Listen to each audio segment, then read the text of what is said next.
With one accord, the officers replied, "Standing as we do in peril of our lives, we will follow our commander through life and death." Pan Chao exclaimed, "Never venture, never win. Unless you enter the tiger's lair, you cannot get hold of the tiger's cubs. The only course open to us now is to make an assault by fire on the barbarians under cover of night, when they will not be able to discern our numbers. Profiting by their panic, we shall exterminate them completely. This will cool the king's courage and cover us with glory, besides ensuring the success of our mission." The officers all replied that it would be necessary to discuss the matter first with the Commissar. Pan Chao then fell into a passion. "It is today," he cried, "that our fortunes must be decided. The Commissar is only a humdrum civilian, who on hearing of our project will certainly be afraid, and everything will be brought to light. An inglorious death is no worthy fate for valiant warriors." All then agreed to do as he wished. Accordingly, as soon as night came on, he and his little band quickly made their way to the barbarian camp. A strong gale was blowing at the time. Pan Chao ordered 10 of the party to take drums and hide behind the enemy's barracks, it being arranged that when they saw flames shoot up, they should begin drumming and yelling with all their might. The rest of his men, armed with bows and crossbows, he posted an ambuscade at the gate of the camp. He then set fire to the place from the windward side, whereupon a deafening noise of drums and shouting arose on the front and rear of the barbarians, who rushed out pell-mell in frantic disorder. Pan Chao slew 3 of them with his own hand, while his companions cut off the heads of the envoy and 30 of his suite. The remainder, more than 100 in all, perished in the flames. On the following day, Pan Chao, divining his thoughts, said with uplifted hand, "Although you did not go with us last night, I should not think, sir, of taking sole credit for our exploit." This satisfied Pan Chao, having sent for the king of Shanshan, showed him the head of the barbarian envoy. The whole kingdom was seized with fear and trembling, which Pan Chao took steps to allay by issuing a public proclamation. Then, taking the king's sons as hostage, he returned to make his report to his emperor. "We cannot enter into alliance with neighboring princes until we are acquainted with their designs. We are not fit to lead an army on the march unless we are familiar with the face of the country, its mountains and forests, its pitfalls and precipices, its marshes and swamps. We shall be unable to turn natural advantages to account unless we make use of local guides. To ignore any one of the following 4 or 5 principles does not befit a warlike prince. When a warlike prince attacks a powerful state, his generalship shows itself in preventing the concentration of the enemy's forces. He overawes his opponents, and their allies are prevented from joining against him. Hence he does not strive to ally himself with all and sundry, nor does he foster the power of other states. He carries out his own secret designs, keeping his antagonists in awe. He can afford to reject entangling alliances and simply pursue his own secret designs. His prestige enables him to dispense with external friendships.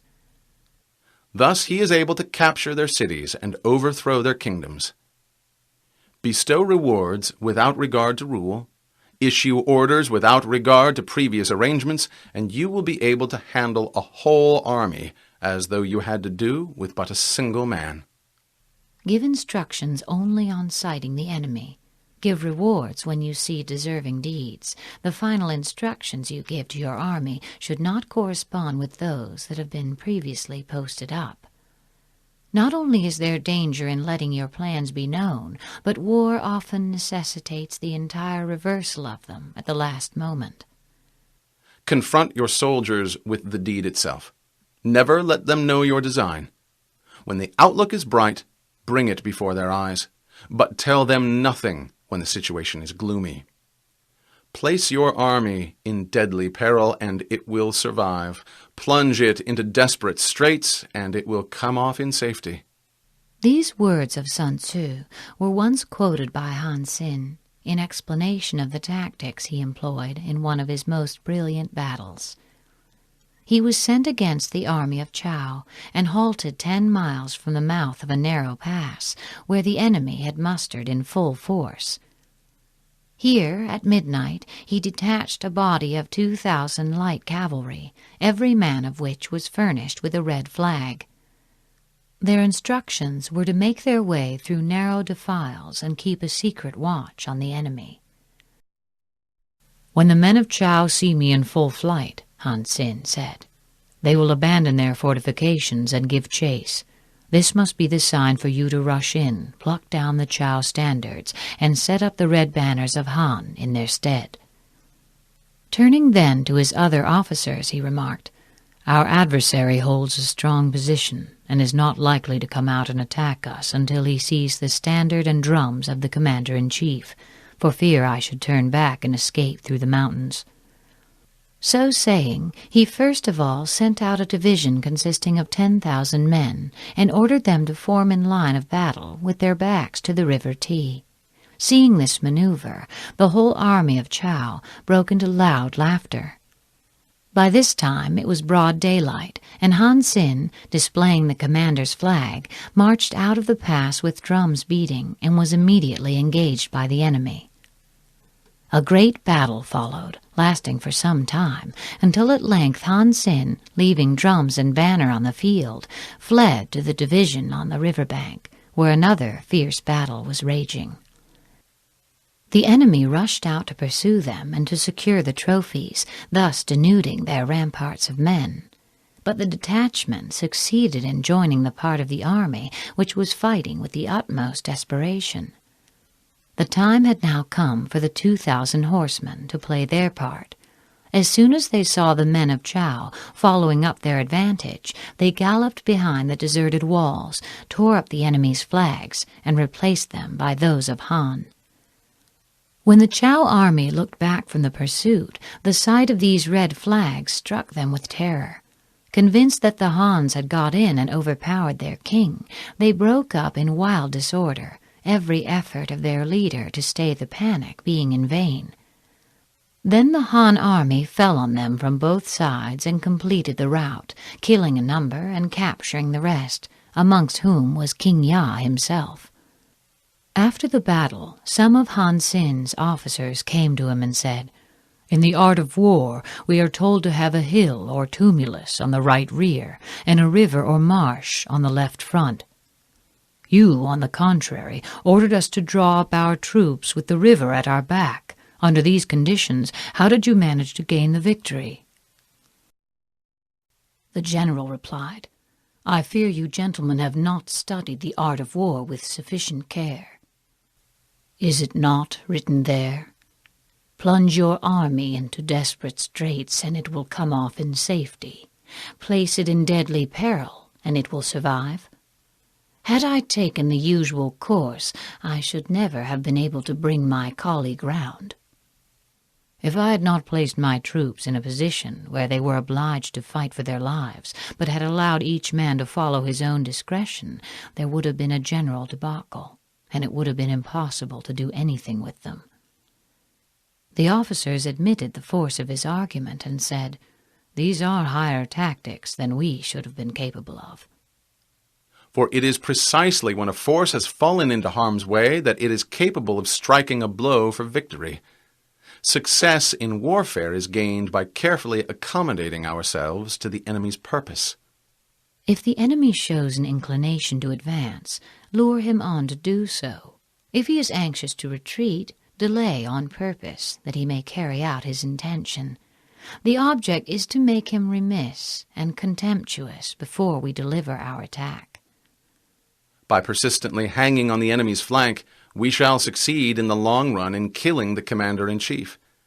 This is called ability to accomplish a thing by sheer cunning.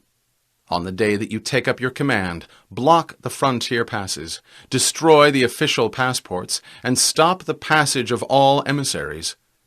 Be stern in the council chamber, so that you may control the situation. Show no weakness, and insist on your plans being accepted by the sovereign. If the enemy leaves a door open, you must rush in.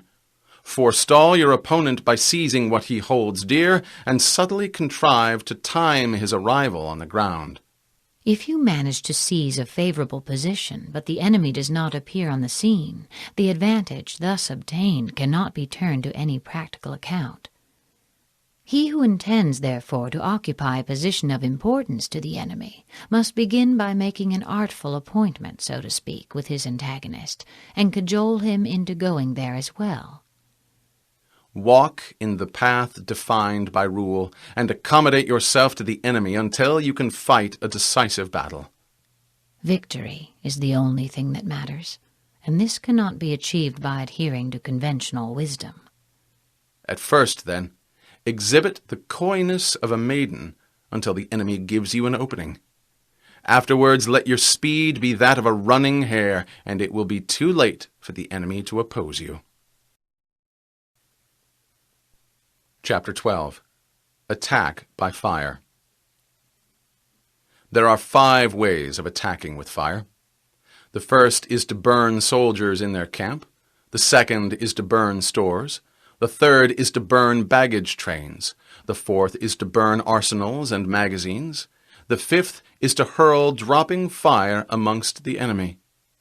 The method by which this may be done is to set the tips of arrows alight by dipping them into a brazier, and then shoot them from powerful crossbows into the enemy's lines. In order to carry out an attack, we must have means available. The material for raising fire should always be kept in readiness. There is a proper season for making attacks with fire, and special days for starting a conflagration. The proper season is when the weather is very dry. The special days are those when the moon is in the constellations of the sieve, the wall, the wing, or the crossbar, for these 4 are all days of rising wind. In attacking with fire, one should be prepared to meet 5 possible developments. First, when fire breaks out inside the enemy's camp, respond at once with an attack from without. Second, if there is an outbreak of fire, but the enemy's soldiers remain quiet, bide your time and do not attack. Third, when the force of the flames has reached its height, follow it up with an attack, if that is practicable. If not, stay where you are. Fourth, if it is possible to make an assault with fire from without, do not wait for it to break out within, but deliver your attack at a favorable moment. Fifth, when you start a fire, be to windward of it. Do not attack from the leeward. The prime object of attacking with fire is to throw the enemy into confusion. If this effect is not produced, it means that the enemy is ready to receive us, hence the necessity for caution. If you see a possible way, advance, but if you find the difficulties too great, retire. If the enemy is settled in a waste place littered with quantities of grass, or if he has pitched his camp in a position which can be burnt out, we must carry our fire against him at any seasonable opportunity, and not await on in hopes of an outbreak occurring within, for fear our opponents should themselves burn up the surrounding vegetation, and thus render our own attempts fruitless. If the wind is in the east, begin burning to the east of the enemy, and follow up the attack yourself from that side. If you start the fire on the east side and then attack from the west, you will suffer in the same way as your enemy. Once a general of the Yellow Turban rebels was badly defeated through his neglect of this simple precaution.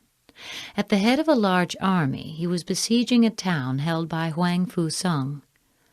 The garrison was very small, and a general feeling of nervousness pervaded the ranks, so Huang Fu-sung called his officers together and said, "In war there are various indirect methods of attack, and numbers do not count for everything.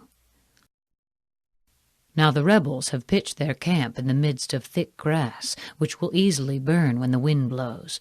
If we set fire to it at night, they will be thrown into a panic, and we can make a sortie and attack them on all sides at once." That same evening a strong breeze sprang up, So Huang Fusung instructed his soldiers to bind reeds together into torches and mount guard on the city walls, after which he sent out a band of daring men who stealthily made their way through the lines and started the fire with loud shouts and yells. Simultaneously, a glare of light shot up from the city walls, and Huang Fusung, sounding his drums, led a rapid charge which threw the rebels into confusion and put them to headlong flight. A wind that rises in the daytime lasts long, but a night breeze soon falls. In every army, the 5 developments connected with fire must be known, the movements of the stars calculated, and a watch kept for the proper days. We must not only know how to assail our opponents with fire, but also be on our guard against similar attacks from them. Hence, those who use fire as an aid to the attack show intelligence. Those who use water as an aid to the attack gain an accession of strength. By means of water, an enemy may be intercepted, but not robbed of all his belongings. Unhappy is the fate of one who tries to win his battles and succeed in his attacks without cultivating the spirit of enterprise, for the result is waste of time and general stagnation. Those who want to make sure of succeeding in their battles and assaults must seize the favorable moments when they come, and not shrink on occasion from heroic measures. That is to say, they must resort to such means of attack as fire, water, and the like. What they must not do, and what will prove fatal, is to sit still and simply hold to the advantages they have got. Hence the saying, the enlightened ruler lays his plans well ahead. The good general cultivates his resources. Move not unless you see an advantage. Use not your troops unless there is something to be gained. Fight not unless the position is critical. No ruler should put troops into the field merely to gratify his own ego, and no general should fight a battle simply out of spite. If it is to your advantage, make a forward move. If not, stay where you are. Anger may in time change to gladness. Vexation may be succeeded by content. But a kingdom that has once been destroyed can never come again into being, nor can the dead ever be brought back to life. Hence the enlightened ruler is heedful, and the good general full of caution. This is the way to keep a country at peace and an army intact. Chapter 13. Use of Spies. You know that raising a host of 100,000 men and marching them great distances entails heavy loss on the people and a drain on the resources of the state. The daily expenditure will amount to 1,000 ounces of silver. There will be commotion at home and abroad, and men will drop down exhausted on the highways. As many as 700,000 families will be impeded in their labor. Hostile armies may face each other for years, striving for the victory which is decided in a single day. This being so, to remain in ignorance of the enemy's condition simply because one grudges the outlay of 100 ounces of silver in honors and rewards is the height of inhumanity.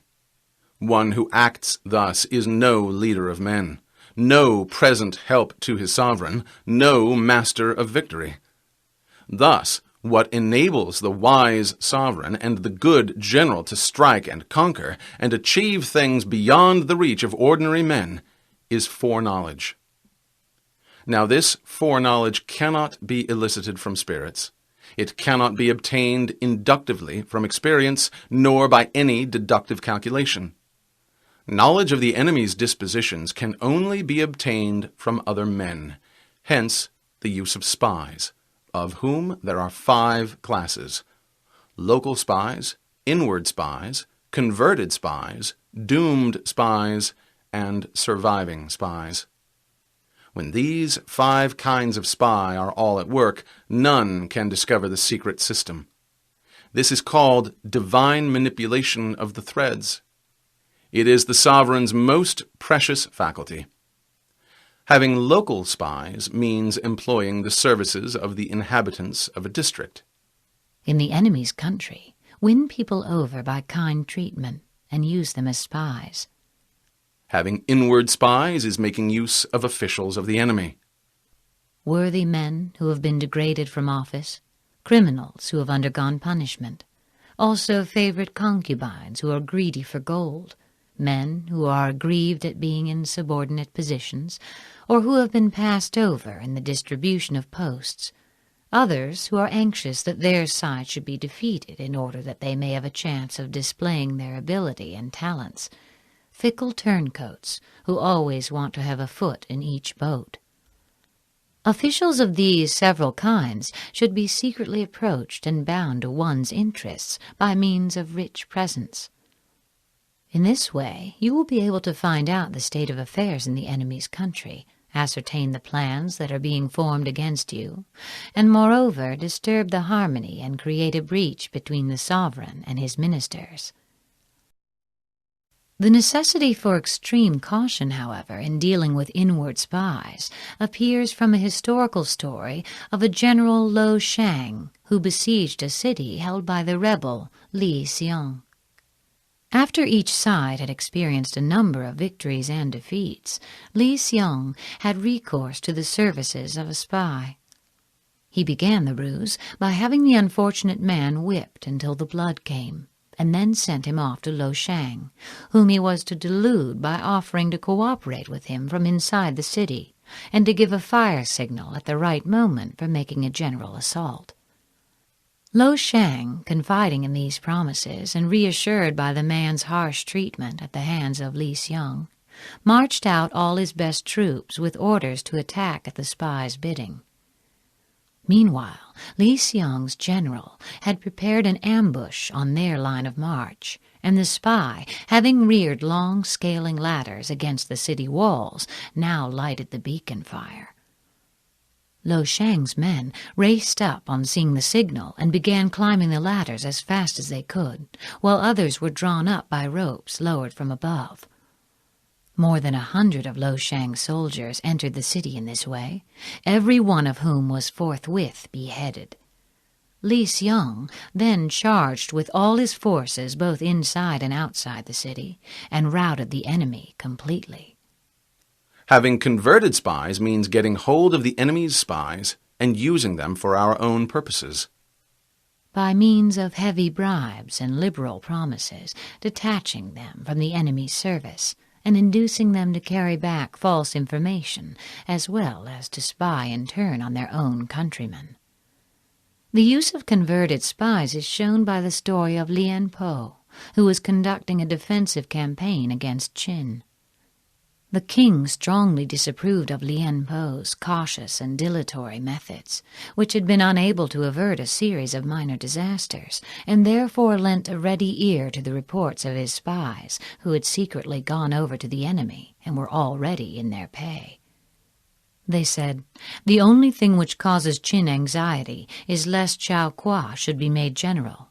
Lian Po they consider an easy opponent who is sure to be vanquished in the long run."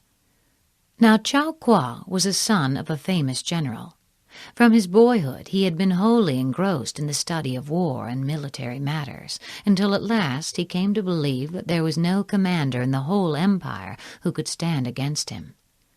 His father was much disquieted by this overweening conceit and the flippancy with which he spoke of such a serious thing as war, and solemnly declared that if ever Chao Kuo was appointed general, he would bring ruin on any armies under his command.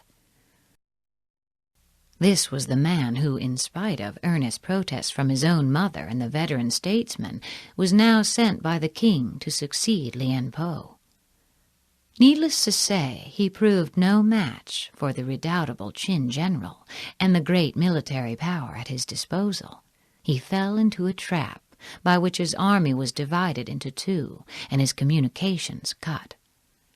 After a desperate resistance lasting 46 days, during which the famished soldiers devoured one another, Chao Kuo was killed by an arrow, and his whole force, amounting to 400,000 men, ruthlessly put to the sword.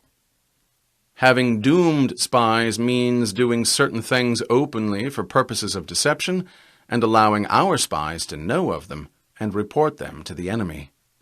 We ostentatiously do things calculated to deceive our own spies, who must be led to believe that they have been unwittingly disclosed. Then, when these spies are captured in the enemy's lines, they will make an entirely false report, and the enemy will take measures accordingly, only to find that we do something quite different. The spies will thereupon be put to death. Surviving spies, finally, are those who bring back news from the enemy's camp.